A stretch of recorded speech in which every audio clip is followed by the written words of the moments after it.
So you finally got your heart set on buying a 2023 BMW S1000RR.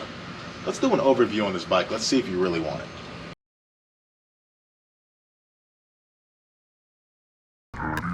Get out the way, you got a watch, you got the time, I'm racing the clock. Even in my feelings, grind don't stop. Got big dreams, want bigger rocks. I got plans, I got talk. That is real cheap, but it's really go house. I'm trying to get these ends. So what are some different things that you need to know from this bike to the 22, to the 21, to the 20, to the 19? Look, I'm not going to bother you and I'm not going to bore you with rider geometry, seat height changes, and LED is 20 lumens brighter. Look, you probably don't care about that. You probably don't even know what any of that even means. Some things that are different from the 23 down to the lower model years is essentially just the head that's on this bike. The head that's on this bike is akin to the 2022 M1000RR. So this bike, the 2023 BMW S1000RR, is 95% of an M1000. That's it. There are some different things, like I said, seat height changes, wheelbase length, and all this other junk. Look, man, I'm 6 foot tall. If you're 6 foot tall, 200 rough pounds, you know, from 5'8" to taller, and you know, 150 pounds to 250 pounds, you'll fit on this bike no problem, man. That's really all you need to know. Now, as far as wheelbase length and all that stuff, the wheelbase is a little bit longer. All that means is you're going to be able to flick the bike a little bit less, I think, or somewhere along those lines. It's not anything you're going to notice. All those in-depth specs that a lot of these other channels give you to fluff this bike up, any normal rider that's taking this bike out from day to day, unless you're on the track every single day of the week, of the month, you're not going to notice the difference between a 22 and a 23 other than the little bit more power it makes. It makes 205 horsepower and 85 torque off the factory floor. What that's going to mean is it's going to make somewhere around like 170 to 180 wheel horsepower in its stock form. Depending on the different packages you get, you've got the base model, the Passion Red, and the M package. This is an M package, a fully optioned M package. You're going to get some different options. So the few options that I've got that I'll talk about is the heated grips. If you ride in any cold weather, I suggest you get these. Cruise control, if you're a taller guy like me, 6 foot, not that tall, but it does matter when you're on one of these bikes because the rider position is a little bit aggressive. So when I'm riding, I'm a little bit more hunched over than I was on my CBR 1000. So with the cruise control, I can flick that on and I can sit back and I can let the bike do its thing. The creature comforts on this bike are amazing. In terms of the exhaust, I don't care what exhaust you get, whether you get the base model exhaust, you get the shorty silencer, or you get the full Akrapovic titanium system. If you get the shorty silencer or the full Akrapovic titanium system, you're going to want to take it off. So any exhaust that comes on this bike, out of all of the three, they're all going to be quiet. They're all going to suck. Unless you like a quiet bike, it sounds like a sewing machine. That being said, the only reason to get an M package is if you want the M package things. If you don't really care for the M package, get a base model bike and option up. Get a Passion Red, option up. It's all going to be the same thing. But there's no sense to me in paying, what is it, like $2,000 for the titanium full system with the catalytic converter, the giant turtle shell at the bottom, just to take it off for a full exhaust. It doesn't make sense. Now, the options in the wheels, I've got the forged wheels here over the carbon wheels, mainly because I heard a lot of the carbon wheels were cracking on the street. I don't want to crash and die, so I got the forged wheels.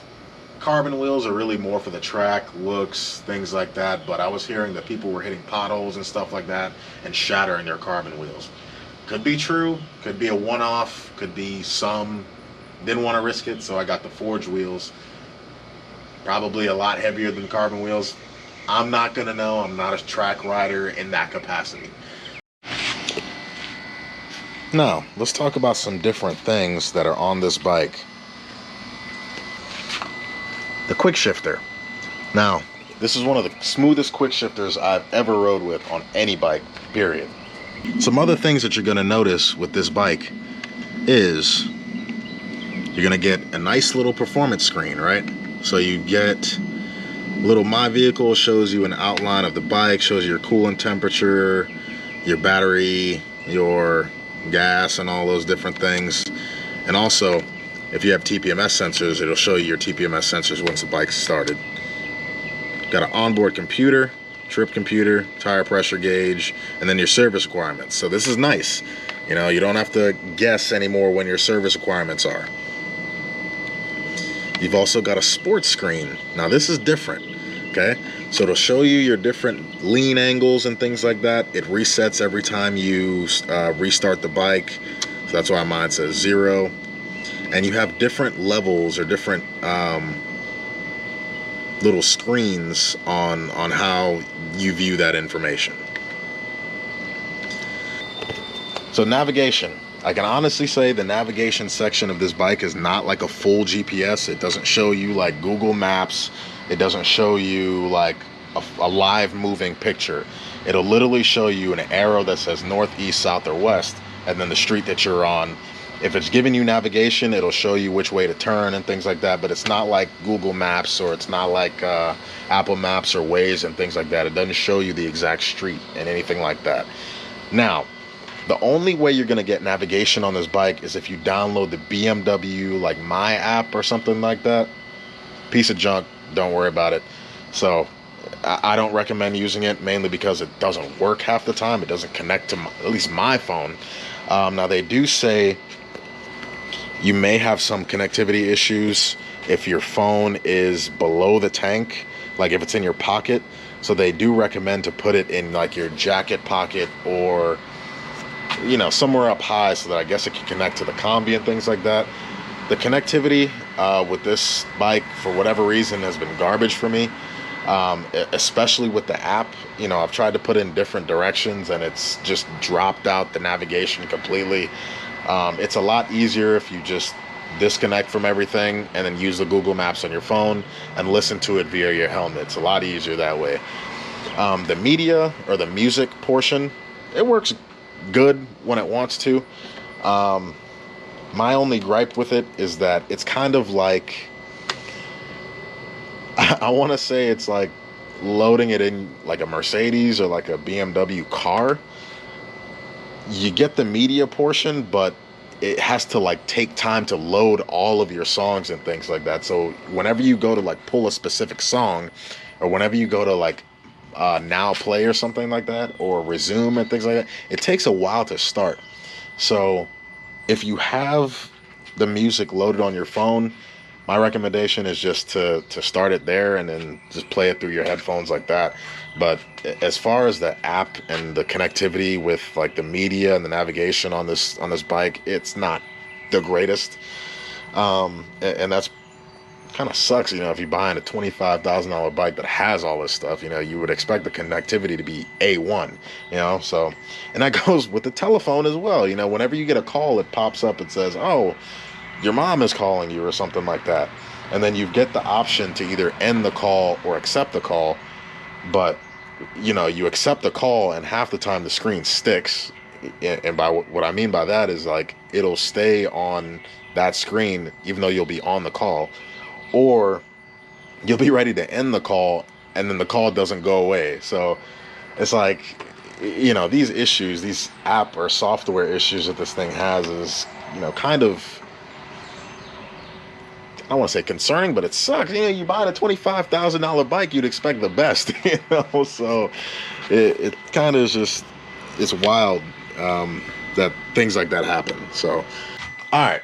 So I realized during editing that I didn't really touch on this subject too much. I kind of just like sped through it. So I'm going to edit the video and put this where it belongs. I told you guys I wouldn't shortchange you on this channel. So I'm stepping out today to fully complete the video and show you guys what I was talking about. But I kind of just wanted to go over the navigation, media, and telephone section and the whole phone connectivity thing that I was talking about.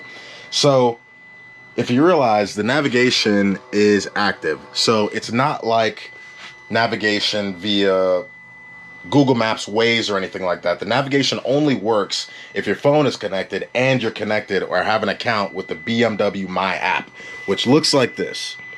So you've got the status on your bike, everything you need to know there, basically all the same stuff on your info screen, and then like your rides and things like that. But for you to put in an address, like, it does not work on the navigation section. That's what it looks like. It doesn't look like a Google Maps, Waze, or anything like that.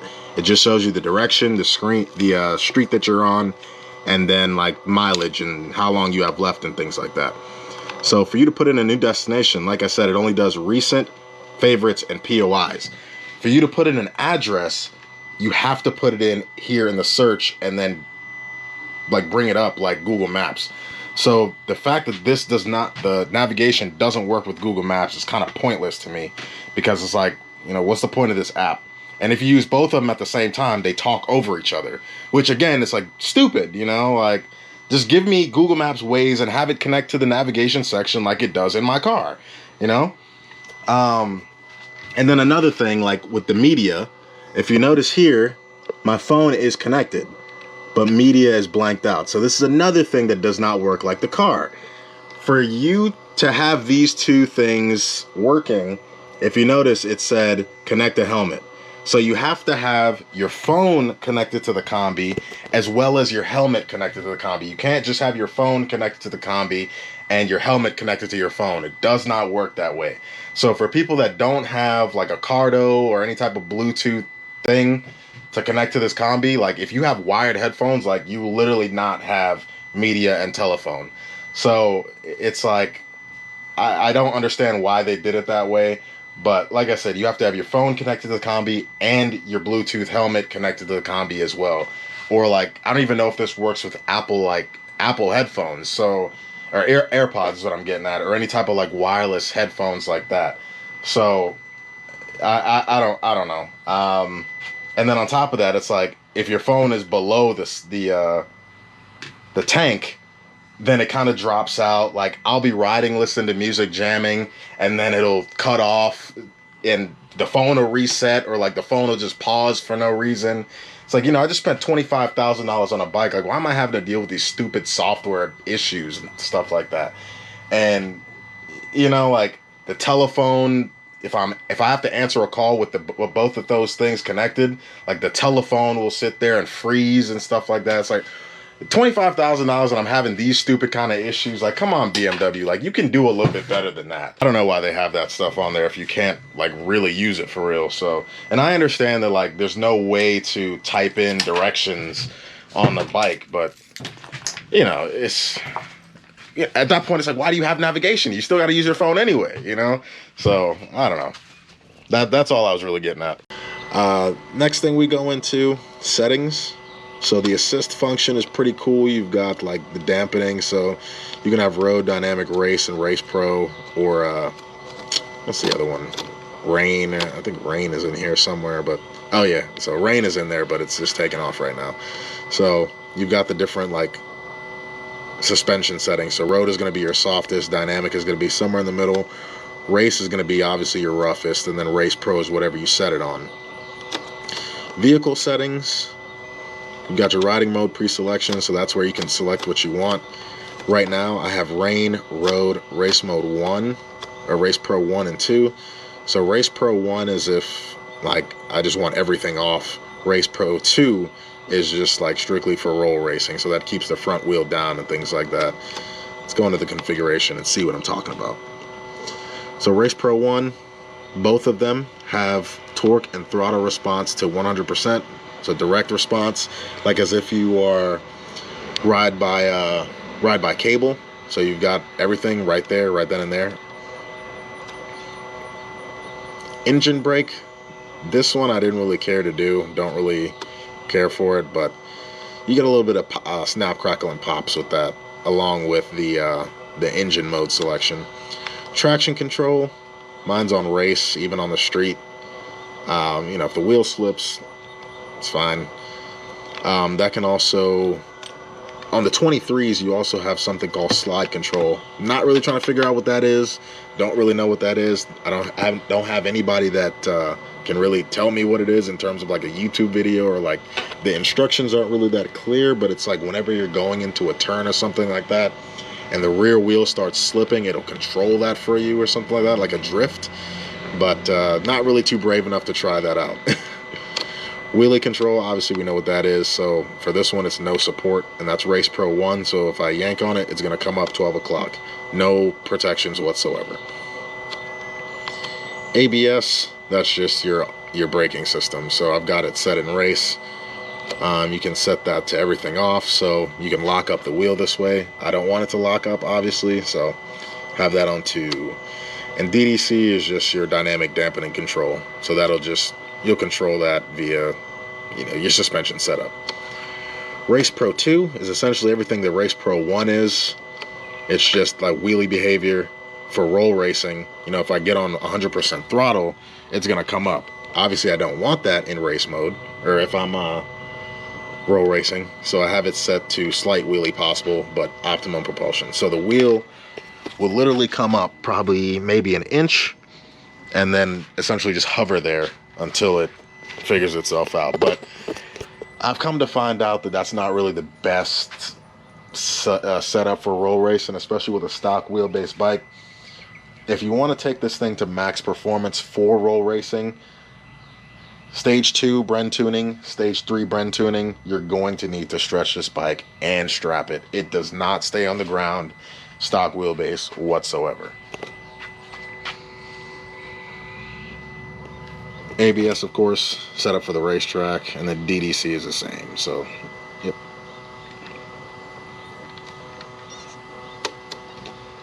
System settings, date and time, all that stuff is self-explanatory. Vehicle settings, we'll go back to RDC. So that's your target pressure warning system. It's like if you have TPMS, lights, got light warnings. So I don't have turn signals on the front of this bike, and I don't have a license plate light on this bike either. So if I did, I would have that selected in case like any of the bulbs blow out, it would tell me. But since I don't have those two, it gives me a warning each time, and I don't want that, so I turned it off. The comfort turn indicator is just, once you turn the turn signal on, you make your turn, you drive for a little bit, it'll turn off the turn signal for you. That's all it is. HSC Pro, oh, that's the hill start.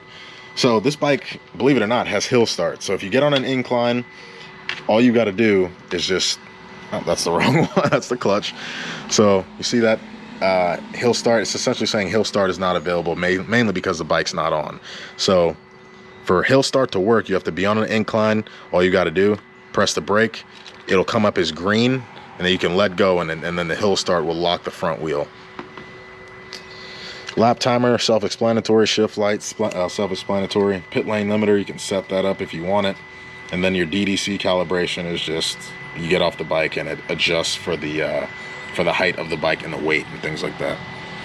Connections, self-explanatory. My iPhone and my helmet.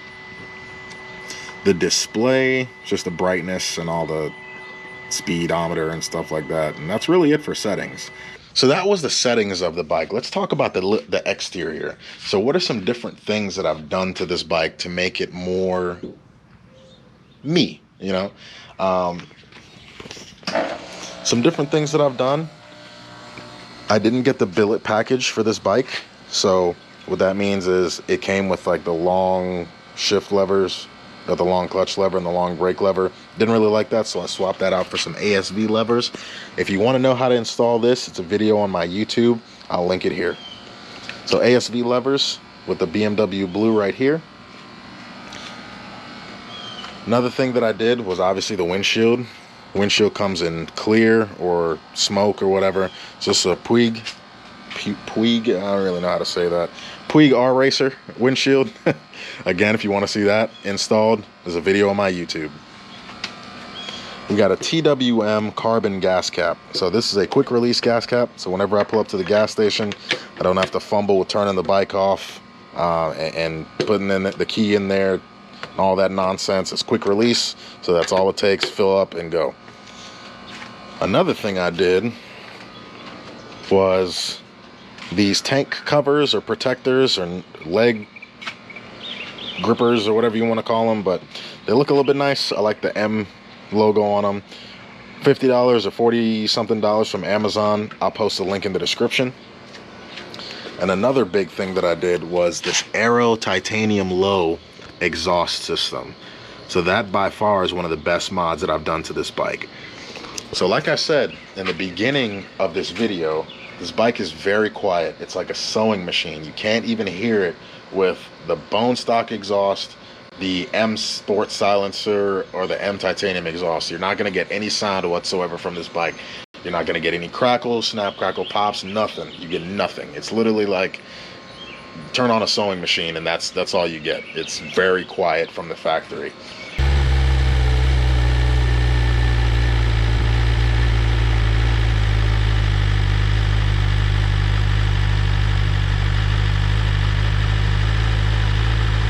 So I threw on the, like I said, Aero titanium low exhaust system, and I'll post a sound clip of that here.